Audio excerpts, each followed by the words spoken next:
नमस्कार, सियासी अखाड़ा देख रहे हैं आप। मैं हूं आपके साथ वरुण गोयल। आम आदमी पार्टी के वरिष्ठ नेता और दिल्ली के शिक्षा मंत्री मनीष सिसोदिया को सीबीआई ने हिरासत में लिया है और इसके बाद सियासी घमासाने के गृह मंत्री अनिल विज ने एक के बाद एक ट्वीट किए और इस गिरफ्तारी को सही बताया। वहीं आम आदमी पार्टी इस पर सवाल उठा रही है। अब दो बातें बड़ी महत्वपूर्ण है। एक तो ये कि ये जो गिरफ्तारी हुई है इससे आम आदमी पार्टी के हरियाणा में जो प्रयास हैं, जो अभियान है, उस पर कितना असर पड़ेगा, और दूसरी बात यह है कि इस कार्रवाई को लेकर के जो सियासी बयानबाजी हरियाणा में शुरू हुई है उसके मायने क्या हैं। चर्चा करेंगे। पहले रिपोर्ट देखिए। दिल्ली के डिप्टी सीएम मनीष सिसोदिया की गिरफ्तारी के बाद से ही घमासान मचा हुआ है। सीबीआई की इस बड़ी कार्रवाई के बाद आम आदमी पार्टी बैकफुट पर नजर आ रही है। एक और जहां आप नेता इसे बीजेपी की साजिश करार दे रहे हैं, तो वहीं अब हरियाणा के गृह मंत्री अनिल विज ने सीबीआई की इस कार्रवाई को जायज ठहराया है। अब सीबीआई जैसी संस्था बिना सबूत के किसी को अंदर नहीं करती है। हालांकि आम आदमी पार्टी से लोकतंत्र की हत्या करार दे रही है। आप सांसद संजय सिंह ने तो मोदी सरकार पर ही हमला कर दिया। सिर्फ और सिर्फ राजनीतिक कारणों से और अपने घोटालों पर पर्दा डालने के लिए नरेंद्र मोदी जी की सरकार ने मनीष सिसोदिया को गिरफ्तार किया। मनीष सिसोदिया की गिरफ्तारी के बाद से ही घमासान मचा हुआ है। लेकिन सबसे बड़ा सवाल यह है कि आप पार्टी पर कथित भ्रष्टाचार के आरोप और सिसोदिया की गिरफ्तारी का कितना असर हरियाणा में देखने को मिलेगा। ब्यूरो रिपोर्ट, जनता टीवी। और चर्चा करेंगे। कई खास मेहमान हमारे साथ जुड़ रहे हैं। हमारे साथ भूपेंद्र सिंह गहलावत भारतीय जनता पार्टी का पक्ष रखेंगे, बजरंग दास गर्ग कांग्रेस से, मनोज राठी आम आदमी पार्टी का पक्ष रखेंगे, विजेंद्र रेड्डी इंडियन नेशनल लोकदल से। आप सभी का स्वागत है। सबसे पहले मनोज राठी के पास चलते हैं। मनोज राठी, मैं आपसे समझना चाह रहा हूं कि ठीक है, एक मामला सामने आया है, सीबीआई ने हिरासत में लिया है, सुप्रीम कोर्ट ने फिलहाल राहत नहीं दी है, वो एक विषय है जिस पर अपनी बात रख सकते हैं। हरियाणा में आपके अभियान पर कितना असर पड़ेगा इस गिरफ्तारी के बाद? देखो, इस पर कोई असर नहीं पड़ेगा। सारी दुनिया को पता है सच क्या है, सबके सामने सच्चाई है। जब सच्चाई के लिए तो भगत सिंह जेल में चले गए, सच्चाई के लिए महात्मा गांधी जी जेल काटी, सच्चाई के लिए कितने नेताओं ने पहले जेल काटी है, देश को आजाद कराने के लिए जेल काटी है। तो ये भी एक तरीके से देश को आजादी करवाना है इन तानाशाही लोगों से। इसलिए जेल में जाना पार्टी को फायदा होगा, नुकसान की बजाय। मैं तो कहूंगा कि आज पूरे उत्साह में आम आदमी पार्टी है, पूरा हरियाणा इस बात की चर्चा करने लग रहा है कि गलत करे है सिसोदिया जी के साथ। मैं एक बात बताऊंगा, उन पर आरोप लगाए 10,000 करोड़ का झूठा मामला। बोले जी 10,000 करोड़ रुपए लूट लिए, बीजेपी के प्रवक्ताओं ने कहा 10,000 करोड़ रुपए लूट लिए। हम पूछना चाहो 10,000 करोड़ रुपए गए कहां पर है? देखो, इससे बड़ा मजाक क्या हो सकता है जब सीबीआई और ईडी दोनों ने जांच करी और जांच में कुछ नहीं मिला। यहां तक किसी गांव में भी गए, गांव में कुछ नहीं मिला, बैंक लॉकरों में कुछ नहीं मिला, और वो भी 1 साल हो गया इस मामले को चलते हुए। अब गिरफ्तार क्यों किया है? सबसे बड़ी बात मैं आपको बताऊंगा, माननीय मनीष सिसोदिया जी हर रोज सरकारी स्कूलों में जाया करते, 2-4 सरकारी स्कूलों में रोज जाके चेकिंग कराया करते, लेकिन उसके बाद उनको अच्छा नहीं लगा। भाई तो सरकारी स्कूलों का सुधार करने लग रहे, शिक्षा को आगे बढ़ाने लग रहे।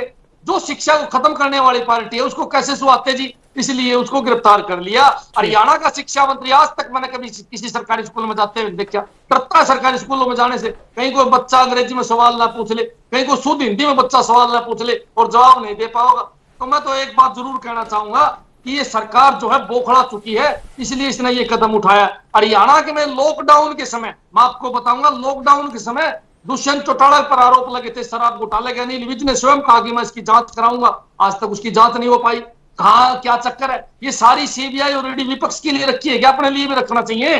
मैं तो इनको एक बात और बताऊंगा, फतेहाबाद के अंदर आबकारी विभाग में एक अधिकारी ने खुल्लम खुला डिप्टी सीएम पर आरोप लगाए। क्या भाई उसकी जांच क्यों नहीं करवाई?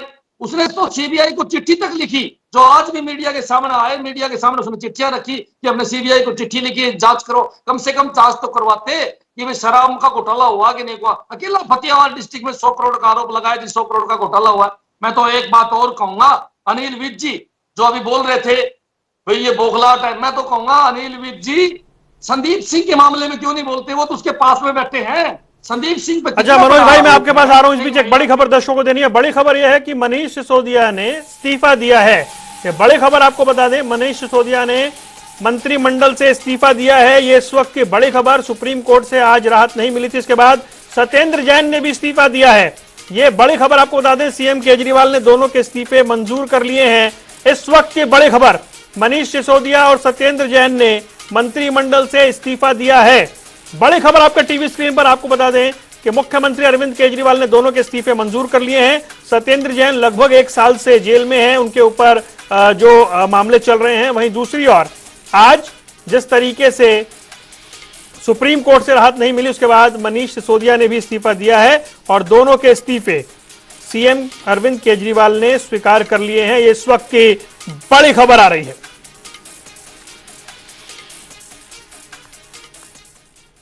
और चलिए चर्चा में आगे बढ़ते हैं और इस चर्चा को आगे बढ़ाएंगे। इससे पहले एक बार मैं गहलावत साहब के पास चलता हूं, फिर आऊंगा मनोज भाई आपके पास। भूपेंद्र सिंह गहलावत जी, मनोज राठी कह रहे हैं उल्टा उन्हें फायदा होगा, लोगों में नाराजगी है, लोगों में रोष है और आम आदमी पार्टी का एक एक कार्यकर्ता का जो है वो एकजुट हो गया है केंद्र की या बीजेपी की इस कार्रवाई के खिलाफ। देखिए वरुण जी, मैं तो ये कहना चाहता हूं कि मनोज राठी जी कैसे कह रहे हैं कि इससे हमें फायदा होगा। ये कोई आजादी की लड़ाई में तो जेल में गए नहीं, ये तो इन्होंने एक भ्रष्टाचार की जो स्कीम बनाई थी और ये स्कूलों का बहुत ढिंडोरा पीटते हैं।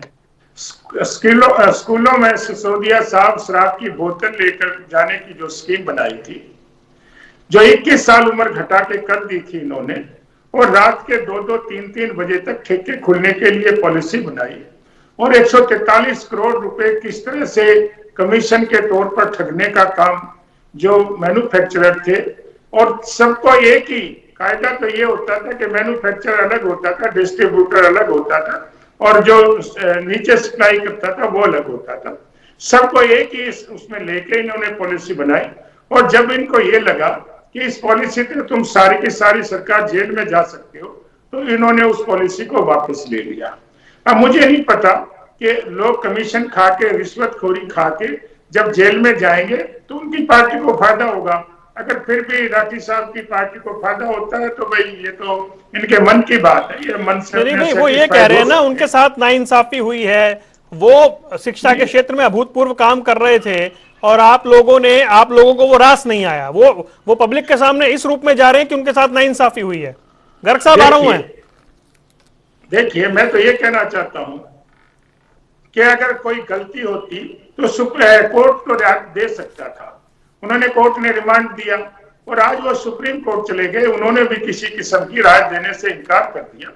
ये तो सब लोग जानते हैं कि ये कितनी ईमानदार पार्टी है, कितनी झूठ बोल के राजनीति में ये लोग आए थे, कैसे अन्ना हजारे को उन्होंने लूटने का काम किया, अन्ना हजारे जी को कैसे बदनाम करने का काम किया, किस तरह से ये नोटिंग की करते थे केजरीवाल जी, आप सब सारी जनता जान चुकी है। और किस तरह से ये लड़ाने का काम करते हैं, पंजाब में जाते हैं तो हरियाणा को कहते हैं बूंद पानी नहीं देंगे।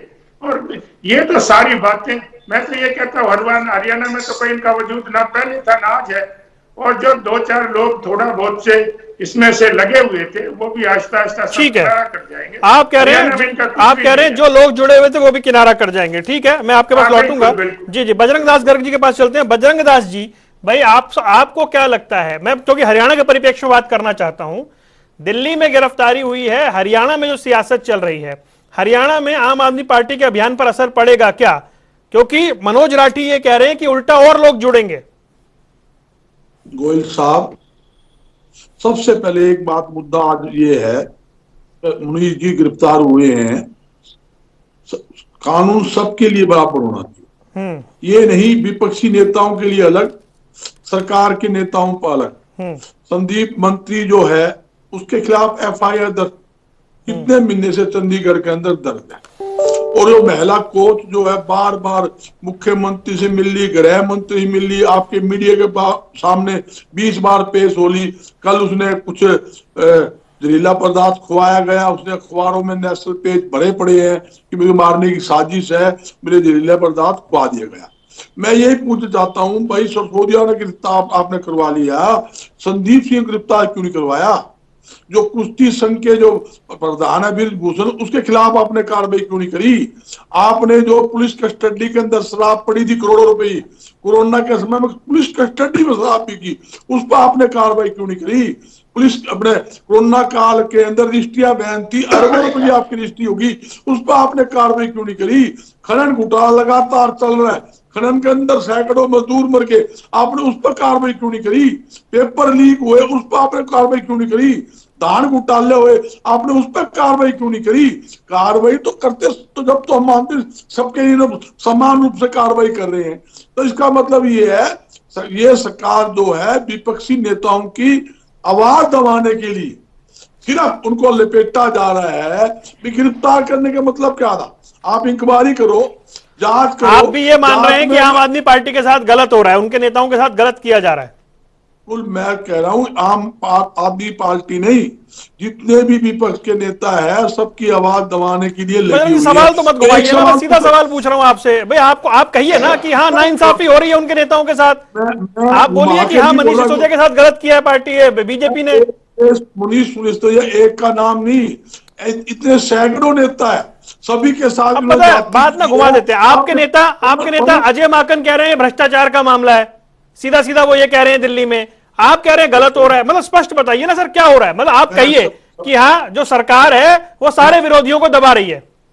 बिल्कुल, सरकार जितने भी विपक्षी नेता है उसकी आवाज दबाने की लग रहे हैं। मैं उदाहरण देता हूं, शिंदे जो मुख्यमंत्री बना महाराष्ट्र के अंदर, उसके ऊपर ईडी का केस थे, उसके ऊपर सीबीआई की केस चल रहे थे, भ्रष्ट था, सरकार बोली इसके अंदर ठोकेंगे, और वो बीजेपी से समझौता करके हमारी सरकार गिराने के बाद वो ईमानदार बन गया। जो बीजेपी पटा पैर लेता है तो वो होगा ईमानदार, बाकी सारे इनको चोर लगते हैं। हकीकत में सबसे भ्रष्ट अगर पार्टी देश में कोई है वो भारतीय जनता तो मेरा सवाल का जवाब तो दे दीजिए। नाइंसाफी हो रही है आम आदमी पार्टी के साथ? आम आदमी पार्टी के बिल्कुल गोयल साहब, मैं कह रहा हूं जितने भी विपक्षी नेता है, पवन खेड़ा का कैसे पकड़ा, सुप्रीम कोर्ट से आदेश हाथों लेना पड़ा, आपके सामने है।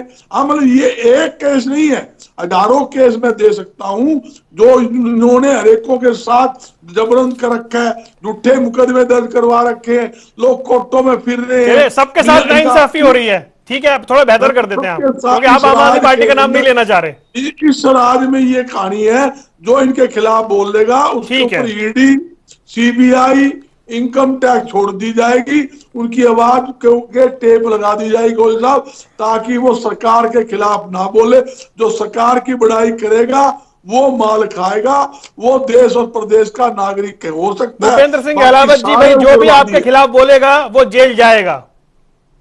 देखिए वरुण जी, मैं बजरंग दास जी के मेरे साथी आदरणीय हैं और बहुत डिबेटों में मैं इनके साथ गया हूं।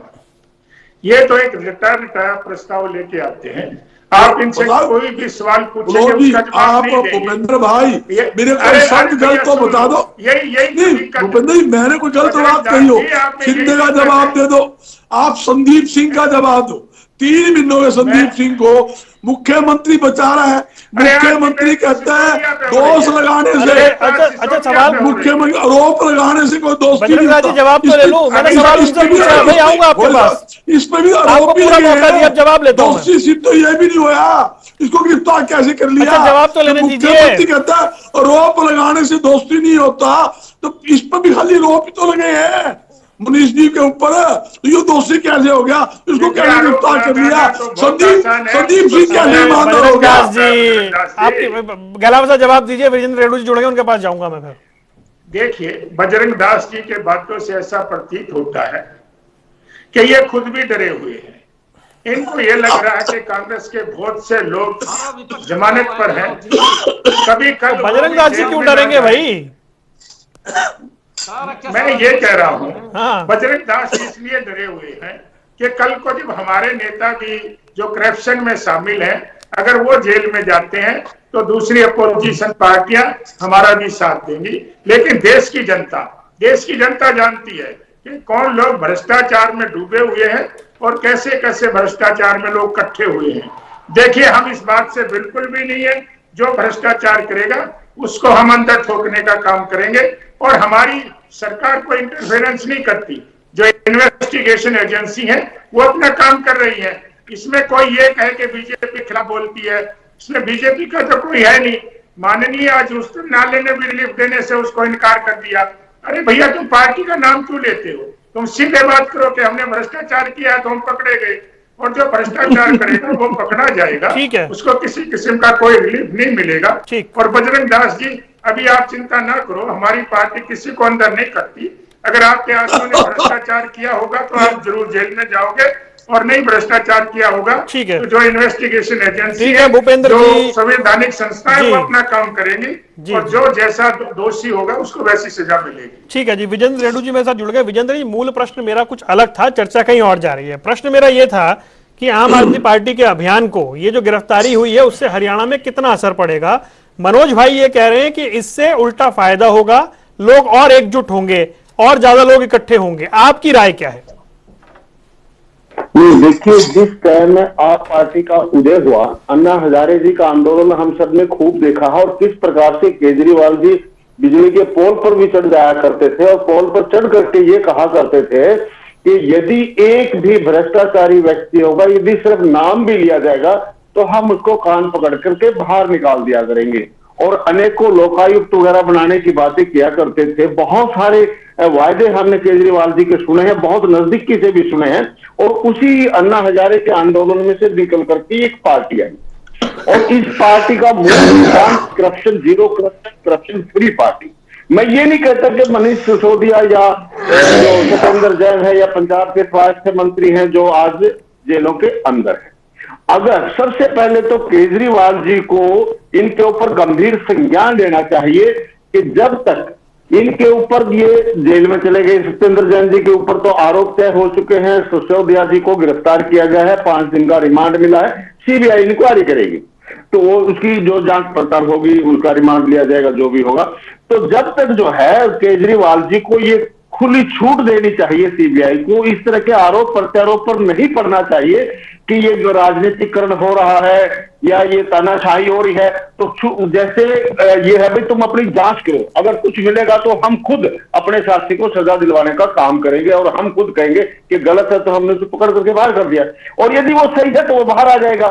नंबर एक बात, इसको ज्यादा हो हल्ला न करके जो परिस्थिति आई है वो बीजेपी जनित परिस्थिति है, करप्शन जनित परिस्थिति है या संविधान जनित परिस्थिति है। जिस प्रकार से भी ये परिस्थिति बनी उसका डट करके सामना करना चाहिए पार्टी को, और मुकाबला करके उसकी लड़ाई लड़ने का काम करना चाहिए। अब इसके बाद मैं कहना चाहूंगा कि भाई ठीक है, भारतीय जनता पार्टी, ये इसमें कोई संदेह नहीं है वरुण जी, आज भारतीय संविधान का हनन हो रहा है, लोकतंत्र के मूल्यों को कुचला जा रहा है, इसमें कोई संदेह नहीं है।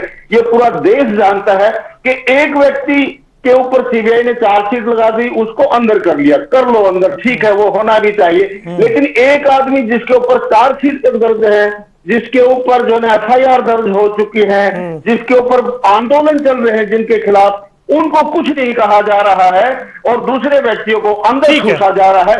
कहीं न कहीं ये तो बहुत बड़ा लोकतंत्र का जीता जागता एक न कुचलने वाला उदाहरण है, और ये पार्टी एक तरफा का एक्शन ले रही है।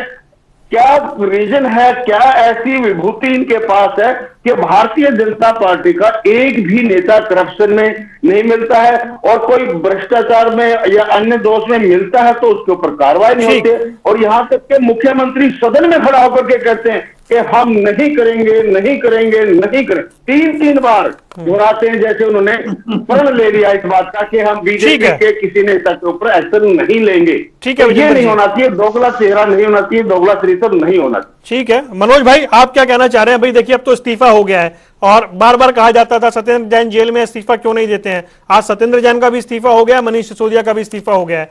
मैं ये समझना चाह रहा हूं, आप ये कैसे कह रहे हैं कि इससे उल्टा पार्टी को फायदा होगा? क्या सिंपैथी मिलेगी, क्या सहानुभूति मिलेगी लोगों की? सारी दुनिया को पता है कि सीबीआई का बीजेपी दुरुपयोग करने लग रही है। विपक्ष के सभी नेताओं पर तो सीबीआई की रेड पड़ती है, जगह जगह आप देख लो, और इनके जो नेता हैं इन पर किसी प्रकार की आज तक एक नेता के ऊपर रेड पड़ी हो तो बताओ, क्या बीजेपी के सारे नेता दूध के धोए हैं? सारी दुनिया को पता, हरियाणा में रजिस्ट्री घोटाला, शराब घोटाला, पता नहीं कितने घोटाले हो, कोई जांच हुई नहीं, इनके ऊपर एफआईआर हो जाती है, इनके मंत्री इस्तीफा नहीं देते। भाई कोई ना कोई बात दबाई हुई है, मुख्यमंत्री दबया हुआ है संदीप सिंह से, इसलिए उसका इस्तीफा लेने की हिम्मत नहीं है। नैतिकता के आधार पर हमारे नेता ने 1 मिनट में इस्तीफा दे दिया, लेकिन संदीप सिंह पर एफआईआर होने के बाद इस्तीफा नहीं दिया। बताओ, अनिल विज जी आज बोलने लग रहे हैं कि सीबीआई सही काम करने लग रही है। यही अनिल विज जी जब विपक्ष में बैठे थे, कांग्रेस का राज होया करता, तब यही अनिल विज जी बोल रहे थे कि कांग्रेस का तोता है सीबीआई। अब बताओ, अब बीजेपी का तोता है सीबीआई। सारी दुनिया को पता है कि सीबीआई का दुरुपयोग बीजेपी सरकार खुलेआम करने लग रही है। इससे बड़ी बात और क्या हो सकती है कि सीबीआई खुलेआम विपक्षी सरकार गिराने का काम करती है। चाहे महाराष्ट्र की सरकार ले लो, चाहे आप कहीं और की सरकार ले लो, गोवा की सरकार ले लो, ऑपरेशन लोटस बीजेपी सीबीआई के साथ मिलकर चलाती है।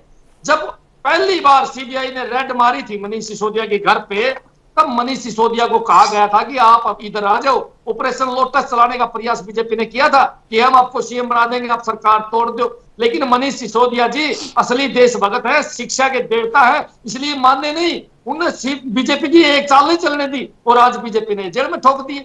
बीजेपी को खतरा है कि 10 साल की पार्टी राष्ट्रीय पार्टी बन गई और ये पार्टी गुजरात में भी अपने पैर पसार गई। आज मोदी जी को पता है कि अगली बार गुजरात में सरकार बनेगी आम आदमी पार्टी की, बड़ी स्पीड से आगे बढ़ने लग रही है। एमसीडी में आप लोगों को साफ कर दिया, इसलिए घबरा गए हैं और घबरा के आम आदमी पार्टी के नेताओं को टारगेट करने लग रहे हैं। उनको जेल भेजने का काम इन लोगों ने शुरू कर दिया है। लेकिन पूरे हरियाणा की जनता देखने लग रही है, पूरी जनता को पता है कि भ्रष्ट कौन है और ईमानदार कौन है। अगर बीजेपी ईमानदार है तो 5000 से चलिए जवाब लेता हूं मनोज भाई। शिक्षा में सुधार क्यों नहीं करा? सारी दुनिया के सामने पता है कि शिक्षा में मनोज भाई मैं बराबर बोलने का मौका देता हूं ना, बात दूसरों की बारी। अमेरिका का राष्ट्रपति बड़ा ईमान लग रहा है, शर्म की बात है। मनोज भाई, मनोज भाई नहीं देखिए, बस आपका सवाल लेना बहुत जरूरी है ना।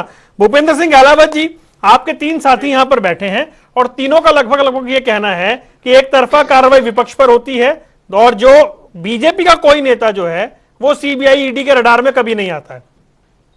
देखिए वरुण जी, ये बिल्कुल गलत तथ्य पेश कर रहे हैं। कोई विपक्ष के नेताओं पर हम कार्रवाई नहीं करते, हम तो भ्रष्टाचार पर कार्रवाई करते हैं। सरकार भी नहीं तोड़ते आप। रुके आपने महाराष्ट्र में सरकार नहीं तोड़ी। मनोज भाई नहीं, जवाब लेने दीजिए। राठी साहब सुन लो, सारे कारनामे तुम्हारे उजागर होने लग गए, सारी जनता जानती है आप लोग क्या क्या करते हो। आप लोग कट्टर ईमानदार की बात करते हो, बेईमान साबित हो रहे हो आप। देखिए अन्ना हजारे के में भी था, ये नहीं है आपने अकेला ठेका ले रखा था, आपने तो अन्ना हजारे को भी लूट लिया, उसके भी सारे उन्होंने मिलने से भी इनकार कर दिया था तुम्हारी ऐसे बेईमान पार्टी के नेताओं को। देखिए मैं तो ये कहना चाहता हूं हमारी पार्टी किसी के साथ भी कोई वो नहीं करती, ना हम किसी को गिरफ्तार करते, ना किसी पे कोई एलिगेशन। सरकारें तोड़ दी, जो इन्वेस्टिगेशन एजेंसियां हैं वो अपना काम करती है और जो उसमें दोषी पाया जाता है। अरे भैया सुनिए, आप सुनने की कोशिश करिए, आप बीच में क्यों बोल रही है, आप बीच में क्यों बोलते हैं? देखिए अगर सीबीआई ने कोई गलत किया होता तो बगैर सबूतों के आधार पर 5 दिन का रिमांड नहीं देती कोर्ट। कोर्ट ने सबूतों के आधार पर, तथ्यों के आधार पर ही रिमांड दिया। मनोज भाई रुको की कोशिश करिए, आप लोग बोलते रहते हो, आप के लिए तैयार होके आया करो। आपको पता नहीं वैसे बोलते रहते को स्वतंत्र क्यों नहीं करा? और फिर जब माननीय उच्चतम न्यायालय में वो गए तो उन्होंने भी उनकी बात को नहीं माना और उन्होंने भी कह दिया कि ये आपके खिलाफ एलिगेशन है, इसमें आप इसको जाइए और उसकी जमानत जो है नामंजूर कर दी। आप ना सुप्रीम कोर्ट को मानते हो ना कोर्ट को मानते हो, आप तो क्या बेईमाना भी करते हो, आप जबरदस्ती भी करते हो, धिंगामस्ती भी करते हो। ये बहुत गलत बात है। ये जो भी हमारा न्यायालय का काम है, संविधान का काम है, वो संस्थाएं अपना काम कर रही है। अगर देखिए कोई भी आपको बेईमान आदमियों को का साथ कोई भी नहीं देगा। ये अलग बात है कि कांग्रेस का आदमी अगर उसको मिली भगत होती है तो कोई करता हो, नहीं तो कोई भी आदमी भ्रष्टाचार को सही नहीं ठहराएगा। ठीक है। और आप लोगों को जो है काम, आपका तो पहले भी हरियाणा में कुछ नहीं है, अरे तो आगे तो हरियाणा में आपका कोई नाम लेने वाला भी नहीं रहेगा। 1% तो तुम्हारी वोट पहले भी नहीं आई थी और तुम जैसे जैसे झूठे कारनामे करते हो जैसे जैसे झूठ बोल के तुम्हारी पार्टी को मतलब हो गया, सत्ता में ले बीजेपी आए। अच्छा रुक जाइए, रुक जाइए, गहलावत साहब आप भी रुकिए, मनोज राठी जी आप भी रुकिए। बजरंग दास जी मेरे सवाल को सुनिएगा और उसी का जवाब दीजिएगा, इधर उधर मत घुमाइएगा, आपसे गुजारिश है। भारतीय जनमानस में सहानुभूति का पक्ष हमेशा प्रबल रहा है। क्या सहानुभूति के आधार पर आम आदमी पार्टी को हरियाणा में फायदा हो सकता है इस गिरफ्तारी के बाद? गोयल साहब, ये राठी साहब मेरा छोटा भाई है, ये तो इसके दिल में भी पता है आप पार्टी के हरियाणा में क्या स्थिति है। आप पार्टी का हकीकत में राठी साहब भी जाने, शायद दुनिया जाए, कोई सौदा हरियाणा में नहीं है। फायदा की बात छोड़िए, इन्होंने विधानसभा चुनाव लड़े, लोकसभा चुनाव लड़े, सभी पर जबान जब्त हुई। मगर हरियाणा जो है ना जी, अलग एक ऐसा प्रदेश है, कृषि उपज प्रदेश है। तो यहाँ के ऊपर क्या है, 80% जो लोग हैं गांवों में बसते हैं। तो आप पार्टी की कोई कहानी नहीं है। मैं समझता हूं भाई, जहां तक इन्होंने कितनी कोशिश कर ली, पहले भी आदमपुर चुनाव हुआ है, 2 बार मुख्यमंत्री जी केजरीवाल जी भी आए, भगवत मान जी भी आए, और अरविंद केजरीवाल हमारे हिसार के ही है, हिसार जिले में रहते थे, हिसार में ही पढ़े हैं डीएन कॉलेज के अंदर, यही हिसार ही रहते थे। ठीक है, स्थिति है, आप पार्टी को इसका कोई बेनिफिट मिलने वाला नहीं है 1% भी। हाँ, इसको इस बात से जोड़ा भी नहीं जाना चाहिए। क्यों नहीं जोड़ा जाना चाहिए, ये मामला अलग है। और ये मामला है भ्रष्टाचार का, जो उन्होंने रोप लगाए शराब का, भ्रष्टाचार का। हकीकत में क्या है, मैं एक बात समझ फिर करना चाहूंगा, जहां भ्रष्टाचार की जो गेम सरकार खेलती है, सरकार क्या है, हर एक विपक्षी नेताओं को दबाती है। जो इनके खिलाफ बोलता है उनके ऊपर ईडी, सीबीआई, इनकम टैक्स, जहां दिल्ली के अंदर जो स्थानीय पुलिस है वो केंद्र के अंडर है, वो दिल्ली सरकार के अधीन भी नहीं है। तो इसलिए सारा जो गेम है दिल्ली का, वो केंद्र सरकार के अधीन है। जो एक बहुत बड़ा खेला, आपको खेला खेला गया है। मैं ये पूछना चाहता हूं, जब उन्होंने इस्तीफे की मांग करी, मुनीष जी ने इस्तीफा दे दिया, तो संदीप सिंह इस्तीफा क्यों नहीं दे? मुख्यमंत्री इस्तीफा क्यों नहीं ले उसका? मुख्यमंत्री जी उसको बचा रहे हैं, उसकी वकालत कर रहे हैं, बार बार टीवी के ऊपर बयान देते हैं, यहाँ अखबारों में बयान देता है, और रोप लगाने से दोस्ती नहीं हो जा सकता। भाई मनीष के ऊपर कौन से दोष साबित सिद्ध हो गए? इस पर भी तो रोप लगे हैं। इसके ऊपर आपने पर्चा दर्ज करके और इसको गिरफ्तार कर लिया, 5 दिन पुलिस रिमांड लिया है, सीबीआई रिमांड लिया है। तो आप सोचने की बात है, जो मुनीष जी के साथ हुआ है वो संदीप के साथ होना चाहिए, उसको तुरंत गिरफ्तार करना चाहिए, उससे इस्तीफा लेना चाहिए, उसकी जांच होनी चाहिए। दूध का पानी पानी आपके सामने आ जाएगा। और एक बात और गोयल साहब हल्की से आता हूं, अगर ये कहते हम साफ है भाई भारतीय जनता पार्टी, हम भ्रष्टाचार खत्म करेंगे, मुख्यमंत्री का बयान था, खर्ची और पर्ची मैंने बंद कर दी। अरे 2 रुपए की खर्ची पर्ची बंद कर दी, जो करोड़ों रुपए टेचिया आप ले रहे हो, पूरा भ्रष्टाचार कहीं और चला जाता है। बजरंग दास जी इस पे फिर चर्चा कर लेते हैं, आप समझे नहीं ना। मेरे साथी चलो मुझे विजेंद्र रेड्डी जी के पास जाना है, रुकिए, ठीक है बजरंग दास जी,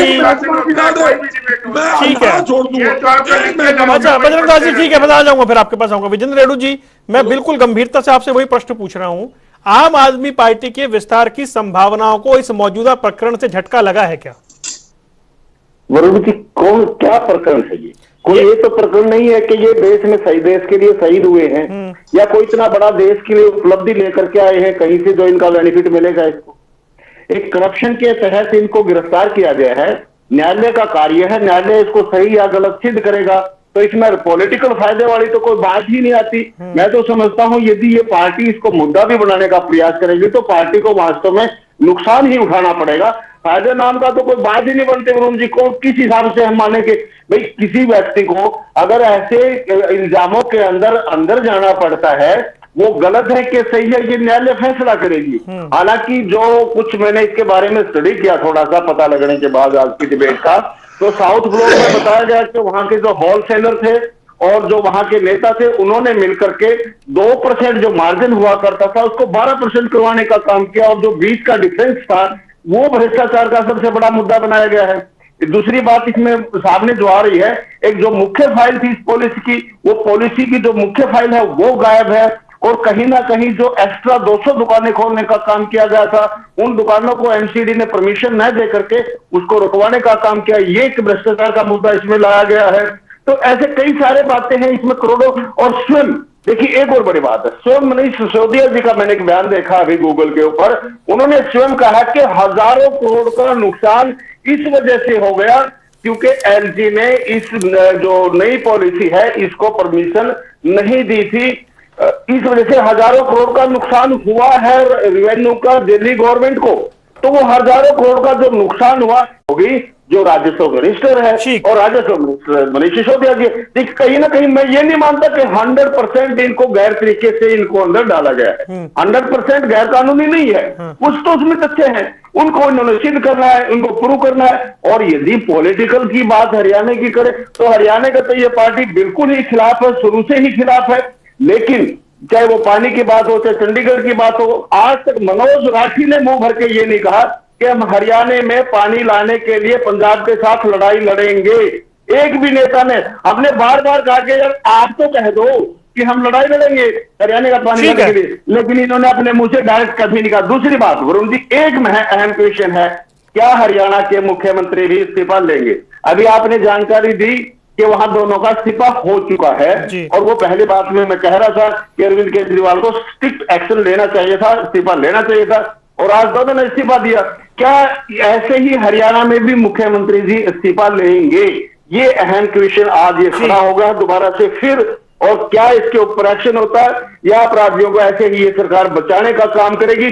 दूसरी एक बात और मैं भाजपा के साथी से पूछना चाहता हूं, आज हिंदुस्तान की अर्थव्यवस्था जिसका ढोल पीटा जाता कि हम 5वीं सबसे बड़ी इकोनॉमी बन गए हैं वर्ल्ड की, और आज हम केवल मात्र एक व्यक्ति के कारण फिसल करके 7वें स्थान पर चले गए।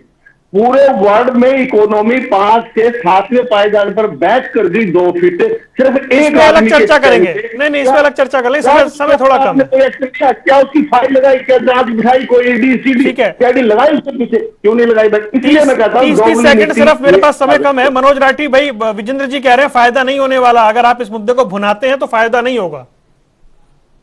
जब इनेलो के नेता जेल काट के आवे, सजा काट के आवे, उनको उस सजा होने के बाद भी फायदा होगा, तो हमारा नेता तो निर्दोष है, फर्जी केस में फंसाया सारी दुनिया के सामने।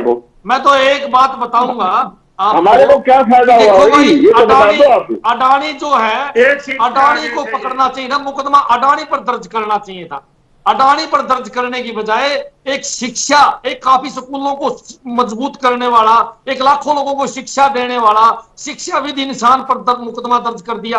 अरे जिसकी शिक्षा की बढ़ाई अमेरिका जैसा देश माने, जिसके स्कूल देखने के लिए अमेरिका के राष्ट्रपति आए, उसको जेल में ठोक दिया फर्जी केस बना के। मैं तो एक बात जरूर कहूंगा कि बीजेपी का मुंह चुप है, इसलिए चुप है कि ये अडानी के मामले को दबाना चाहते हैं। आज ठीक है सर, समय कम है, 30 सेकंड 11 बजे बीजेपी से सवाल पूछना चाहता है, लेकिन ये लोग, भूपेंद्र जी 30 सेकंड लीजिएगा, समय बिल्कुल खत्म हो चुका है मेरे पास। ठीक है, बोलिए। ये तीनों पार्टियों के जो प्रवक्ता हैं ये जैसी बात कह रहे हैं, ये कहते हैं कि मैं चोर क्या हूं, मैं तो चोर हूं, तो दूसरे को क्यों नहीं पकड़ रहे? अरे भाई अपनी बात करिए। आप कहते हो फलाना चोर है, दिखना चोर है, अरे तुम चोर हो, तुम चोरी में पकड़े गए, तो तुम अपनी जस्टिफिकेशन देने के लिए दूसरे का नाम लेते हो। भाई ये कहो कि हम तो चोर हैं, तुम अपने आप को तो मानो, दूसरों पर कार्रवाई होगी वो बात की बात है।